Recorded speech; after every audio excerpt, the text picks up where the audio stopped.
All right, guys, first golf course on the trip. We pulled up to Riverdale Golf Club in Bangkok, Thailand. Now, this was one of the higher rated courses that we were kind of seeking out. It came really highly recommended on a lot of these golf channels, so we wanted to pull up and check this out. Struggled mightily, being that it was the first course that we pulled up to, and we literally flew in less than 24 hours prior to this tee time. So we flew in to Bangkok after like a 15, 16 hour flight.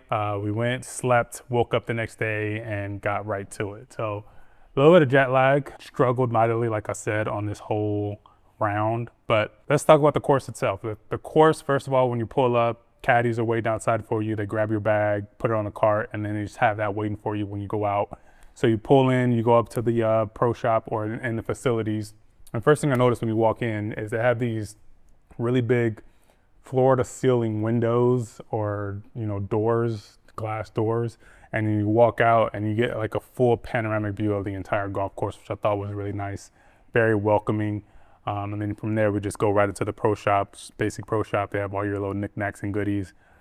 We just got a little souvenir ball. That was pretty much it. Had a little bit of a language barrier in the pro shop though, so we didn't really get a chance to get out to the driving range and warm up. So after we finished, getting the tee time and everything situated, we had to go straight out to the caddies where the caddies were waiting for you with the golf cart, and we went straight to hole 10. Now, we started off on hole 10 for reasons I don't know, whatever. They didn't really tell us. We pulled up to hole 10 and there was a big crowd. We didn't really get a video of it on the channel, but there was a big crowd of people behind us. So when I was said that I was super nervous at the first tee pulling up, that was pretty much the reason. It was just a bunch of people out there looking at me and thinking I was probably a celebrity and thinking I was gonna play really well. But the course itself was super nice, really, really good conditions. The tee boxes, you guys know, it starts from the tee box. I love a good tee box. It sets the tone for the entire course and the hole. All the tee boxes were in pretty good conditions. No complaints from me. Fairways was the course itself was well maintained. Fairways were nice. The greens were running a little slow though. So the greens, I don't know what the number was, but they were running really slow. It probably has something to do with it's high season here in Thailand. So it's been raining a lot and course was pretty moist, but wasn't too bad though. So it's I think they have a pretty good drainage system where the course wasn't super wet and super damp. So I thought that stood out and I thought that was pretty good. A couple holes that stood out to me though. So first of all, we pull up to the first tee. Caddies ask you what tee box you want to play at. I usually play from the blues, so I told her the blues, and she convinced me. She was like, "Oh, the blues and the blacks are basically the same thing. You should just tip it out."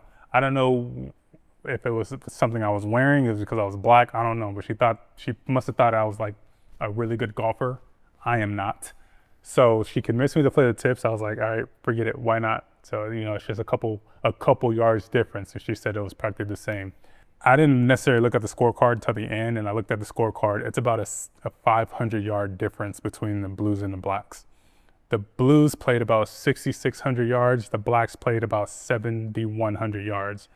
And I don't know what she was talking about, but that's a pretty significant difference. Because on some of the holes that stood out to me, we pulled up to a par 3 that was 240 yards. Crazy. Never played. That was the longest par 3 I've ever played in my life, pretty much.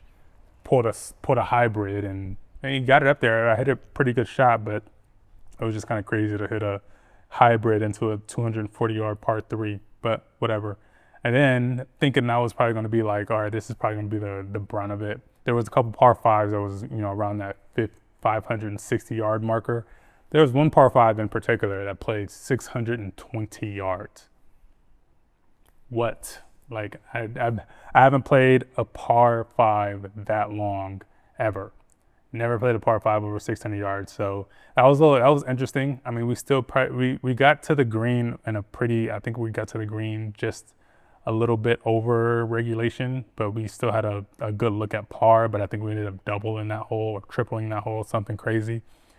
Like I said, my game just wasn't on because everything that was happening. Didn't get a warm up, super jet lagged, only been in Thailand under 24 hours. So yeah, but I can't hold it against the course because the course was actually in really, really good conditions.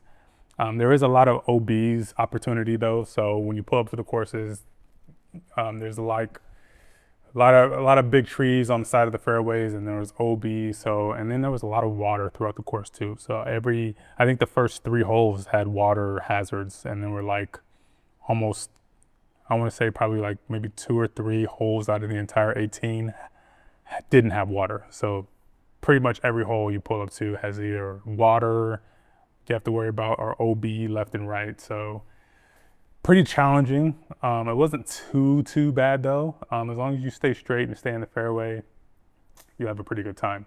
Caddy experience. Now the caddy experience was pretty cool. The caddies were pretty nice. They were pretty knowledgeable about the course too. So all the information it was giving us was pretty spot on. Yeah, so if you guys that don't know, the whole caddy experience for Thailand, like they do pretty much everything for you. They read your greens, they tell you where to OB, and they have such good knowledge of the course that they don't even use rangefinders. They're just out there and they pretty much know where they at. And sometimes they use the markers on the ground, but they tell you pretty much your yardage, what club you should hit, if the wind's in your face, pushing left to right. All that type of knowledge and information, really, really helpful. And they also keep your score for you. So you don't have to worry about nothing when you're out there. You just play golf. So I thought that was pretty sick. But yeah, man, overall, the course was really, really dope. The facilities, like I said, the facilities were pretty cool. We didn't get a chance to go into the locker room though. Not sure, I just didn't walk in there. I probably should have just to document that. But facilities, I think it was a semi-private course, but I'm pretty sure I was still able to go into the locker room. I just didn't. So sorry, I didn't be able to give you guys that. They do have a cafe/restaurant. Didn't go in there either because, like I said, we were kind of running behind on when we got there, and we didn't really explore the facilities. And then after the round, I played so bad, I just wanted to hurry up and get in the van and go back to the room. So, but like I said, the facilities were nice. They have a lot of good little amenities out there. So we'll have to go back and actually explore and check out everything like the locker room and things like that. But like I said, when you pull up and you walk in, the presentation was pretty cool. All right, so the price. I know you guys want to know about the price. So the price of everything. So you get your cart, you get your caddy, and everything. They even give you a couple waters too when you're out there because it is hot out there. So that waters come complimentary. But the price I'm about to tell you doesn't include the caddy tip. Now the caddy tip is a minimum of 400 baht, which is equivalent to like $12 or something like that. So the price for the entire round for one golfer was 5,300 baht. Now 5,300 baht to USD, that's around $161 US. So you guys can do the conversion if you guys are somewhere in any other countries, but $161 US, 5,300 baht. Was it worth it? I think so. It was a pretty nice course. It's one of the like I said, it's one of the courses that is pretty high on the Thailand TripAdvisory websites and things like that. It's one of those you have to go and check out. So yeah, I would rate it fairly high. There's nothing really that stood out to me that I didn't like about the course for the price point that you pay. So I thought it was pretty fair. Just kind of comparing it to some of the courses back home, $161, this course would probably be equivalent to like a $250 round back home, because some of the courses that I've played, $161 courses back home aren't as nice as the courses that we just played at Riverdale Golf Club. So, if you're traveling out to Thailand and you want to get a round in at Riverdale, I highly recommend it. I'd probably give it, I don't know, maybe 4.5 stars out of 5. It wasn't overly spectacular. It is a tough course and it's a really long course. So if you are into that, whatever. So yeah, that was my experience at Riverdale Golf Club.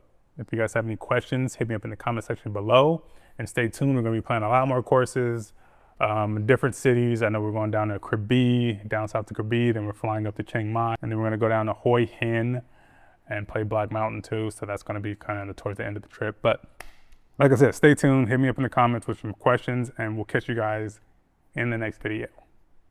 Peace.